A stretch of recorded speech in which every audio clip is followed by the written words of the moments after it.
keby on sa nestal milosrdenstvom. Nikdy by si opäť neožil, keby on nešiel v ústrety tvojej smrti.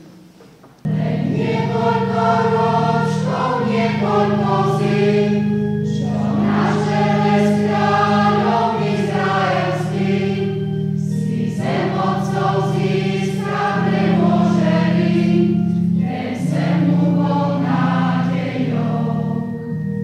Tak úžasne málo od Boha chcel, tak prišiel nízko hľadal svoj cieľ.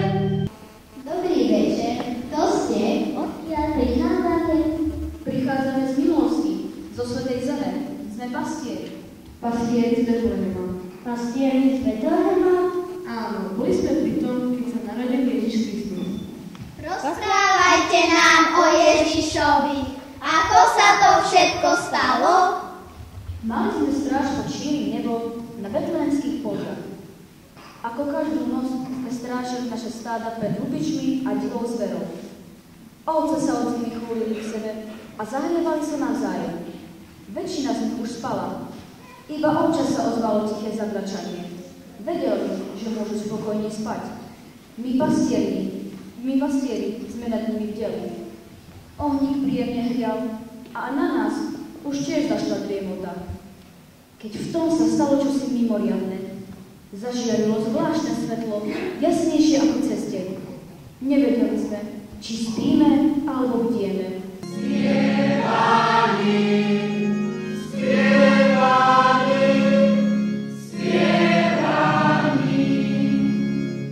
Lebo prišiel Spasiteľ, hriešnikov vykupiteľ, na ten svet, na ten svet, na ten svet. Zvestujem vám veľkú radosť, radosť pre všetkých. V meste Dávidovom sa vám dnes narodil Spasiteľ. Je to Mesiáš, Pán. Toto vám bude znamenie. Nájde si dieťatko zavinuté do klienok a položené v jasliach.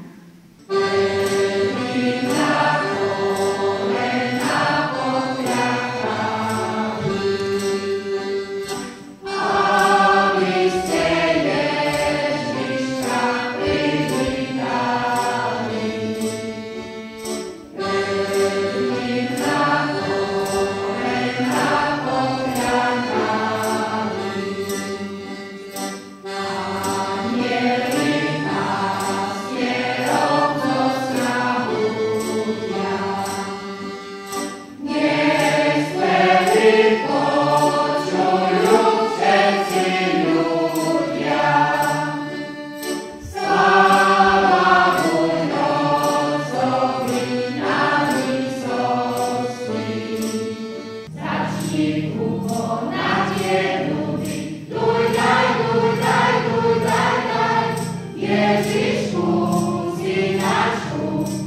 Keď Ježiško prišiel na svet, v betlehemskej maštali, ľudia ho za mestečko v zimné noci vyhnali.